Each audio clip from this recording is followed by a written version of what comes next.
Bonjour les co-créateurs, alors je suis revenue de vacances, enfin, ça fait déjà 2 jours que je suis revenue mercredi soir, donc le temps de se reposer, de reprendre ses marques, de continuer le déménagement. Du coup, me voici vendredi et j'en suis donc à mon jour 19 de ma saison 1 déjà.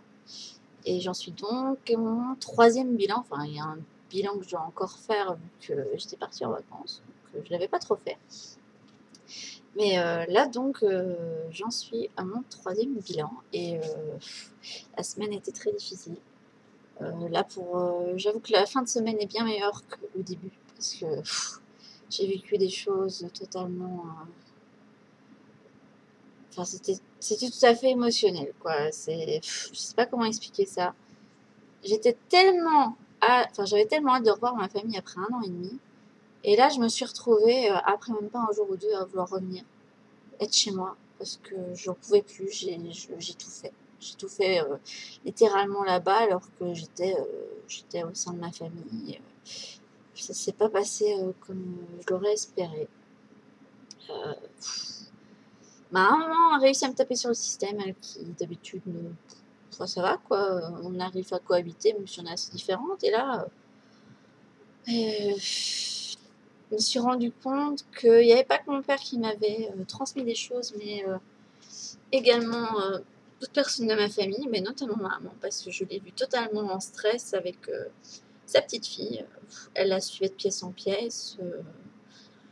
Dès qu'elle trébuchait, c'était la catastrophe. Il fallait pas qu'elle se fasse mal, qu'elle se fasse passer, qu'elle se fasse pas là. Et, j'ai compris beaucoup de choses en la voyant en fait avec la puce. Ça m'étonne pas que je suis aussi nouille en fait. Parce que c'est vrai que j'étais une gamine qui était sage, qui bougeait pas et j'avais peur de tout. Hein, des trucs.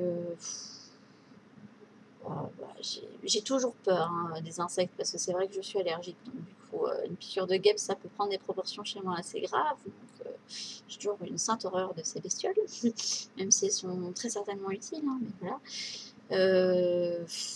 Tous des trucs que je n'osais pas faire quand j'étais gosse parce que je me suis dit que j'allais me faire mal.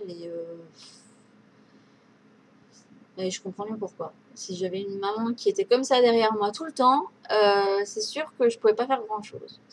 Donc l'excuse du oui, mais on t'interdisait plein de trucs à faire parce que sinon tu t'abîmais les mains de faire du piano. Non, mais si j'étais bébé et qu'elle faisait ça aussi, ça marche pas. Quoi. Donc voilà. Et la puce pouvait rien faire chez elle. Et qu'elle crayonnait quelque part avec des feutres lavables en plus, hein, donc on peut même pas dire. Hein, c'était la catastrophe. Voilà. Je me suis pris quand même pas mal de trucs dans la tronche et j'ai réussi malgré ça à prendre sur moi, pas le prendre pour moi. Donc j'étais très fière. Parce que je me suis quand même pris, mais tu donnes des biberons de chocolat, mais ça va pas à la tête, c'est pas bon, on voudrait peut-être mieux au lieu du Nesquik, mettre autre chose, blablabla. Ah, tu donnes tel biscuit, ah, tu donnes ci, ah, tu donnes ça. Tu trouves pas qu'elle mange un peu trop ah, mais là, tu l'habilles comme ça, mais elle va pas avoir froid. Maman, il fait 20 degrés dehors quand même. Enfin, faut pas la surprotéger non plus. La puce, elle adore ramasser plein de trucs, enfin, comme tous les enfants. Elle a ramassé en promenade des branches et des feuilles. Enfin, c'est des petites brindilles comme ça, donc elle les a en main.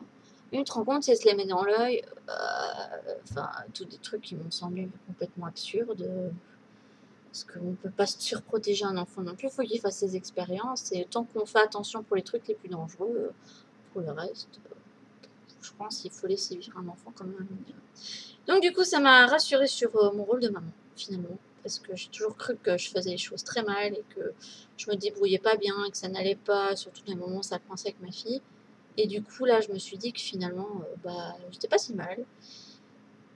Surtout, j'étais la maman qu'il fallait pour ma fille et que je faisais au mieux. Et voilà. Ma maman a quand même fini par me dire à la fin du séjour que je pouvais être fière et que notre puce était bien élevée. Voilà. Donc c'était cool. Alors, deuxième truc très dur, j'ai raté mon permis encore une fois, alors que je ne m'y attendais pas du tout. Ça s'était super bien passé vendredi matin. Je ne vais pas dire non plus que j'étais la pilote de compétition du jour, hein, mais j'avais pas fait de faute grave. J'ai fait attention à tout ce qu'il fallait. J'ai bien fait ma manœuvre, j'ai répondu aux questions. Enfin, de toute façon, il faut 21 points sur 30 pour l'avoir. Et apparemment, je ne les ai pas. Enfin, il faut que j'aille chercher le détail chez ma monitrice, qui elle aussi n'a pas trop compris. Parce que pour elle, je l'avais, et si ça avait été un autre moniteur, je l'aurais eu. Voilà. Donc ça me dégoûte un petit peu. Du coup, j'ai eu beaucoup de colère. Enfin, sur le coup, je suis retombée dans mes schémas, du coup.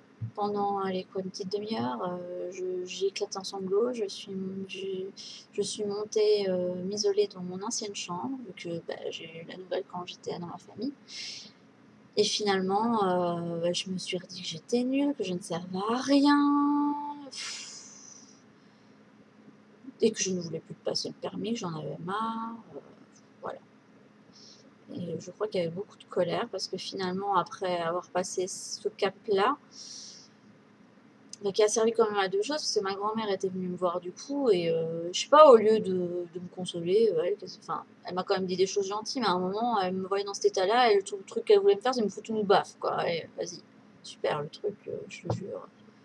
Parce que, bon, maman, pour son éducation, des baffes, elle s'en est pris, ça c'est sûr, parce que dès que ma grand-mère trouvait qu'elle chouinait trop, des trucs comme ça, les paf, une dans la tronche.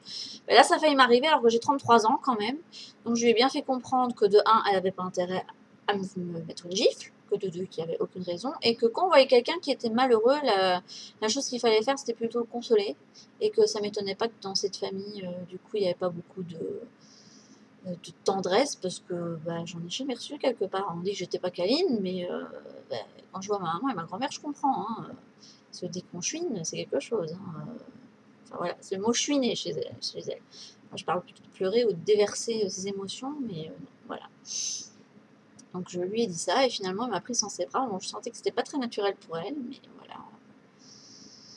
Bon, à côté de ça, elle a dit beaucoup de choses négatives, que oui, il fallait que je m'y fasse, que le monde était pourri, et je sais pas, moi j'ai dit, je suis plus du tout dans cet état d'esprit-là. Je me dis que si je l'ai raté une deuxième fois, c'est qu'il y avait une leçon derrière. Je pense que la leçon, c'était de réussir à me dire que j'avais bien conduit, que j'avais fait de mon mieux, et que j'avais pas à m'en vouloir.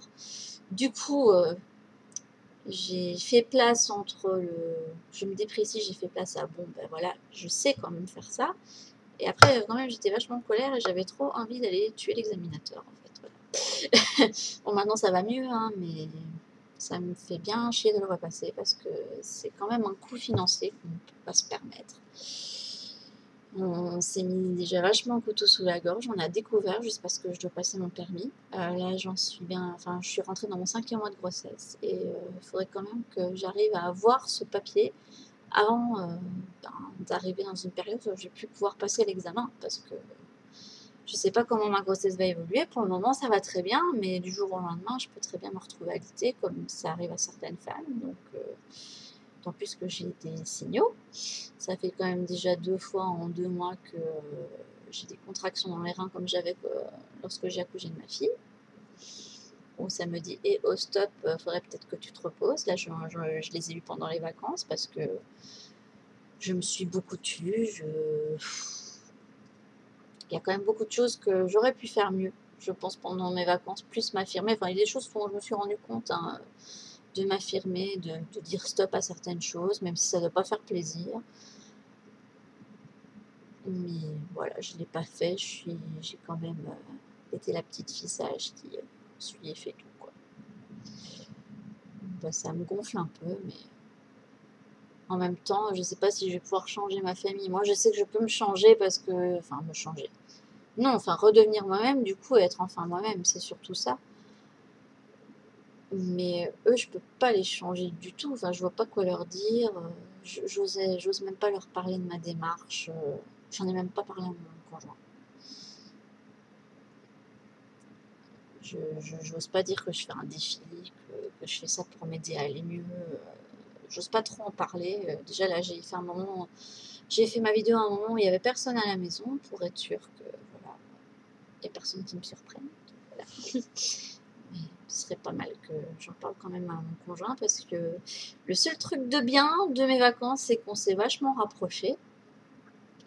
Il y a eu beaucoup de tendresse, beaucoup de gestes.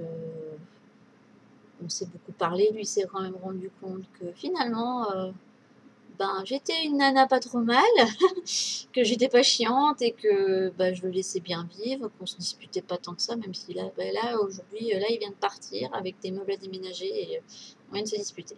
Du coup, je me suis un petit peu sentie mal parce que je me suis un petit peu mis en colère. Et puis après, bah, j'ai évacué les choses en pleurant parce que j'ai senti que j'avais un petit nœud là. Et bon, du coup, c'est pas grave, je m'excuserai, c'est pas grave. Donc voilà, donc une semaine en demi-teinte, bah, on va dire des souffrances utiles, où on se rend compte qu'il y a des choses qui ne vont pas, des choses qui ne nous conviennent pas, et que certains schémas que l'on reproduit bah, viennent de notre éducation, et que même si nos parents ont voulu bien faire, bah, mine de rien, ils nous transmettent des choses qui sont peut-être pas spécialement bonnes pour notre vie d'adulte. Et ça me fait peur parce que je suis en train de me dire que je vais peut-être faire la même chose, Marc aussi. Peut-être avoir des réactions et que ma puce, du coup, bah, je sais pas. J'ai des petites craintes, mais je suppose que ça va s'en aller. Donc j'en suis ressortie avec plein d'intentions pour la semaine prochaine, mais c'est plus pour me faire plaisir à moi et je sais pas, il y a des choses que j'ai envie de refaire, dont je me suis souvenue petit à petit, parce que je fais beaucoup de rêves sur ce que j'ai vécu dans le passé avec les lieux de mon enfance, de mon adolescence. Et on est ressorti que j'aimerais bien refaire du théâtre, voilà, parce que j'aimais bien ça, mine de rien. Bon, maintenant, je vais pas pouvoir le refaire tout de suite, parce que bon, étant enceinte, puis accouchée, etc., pour intégrer une troupe, ce serait pas évident.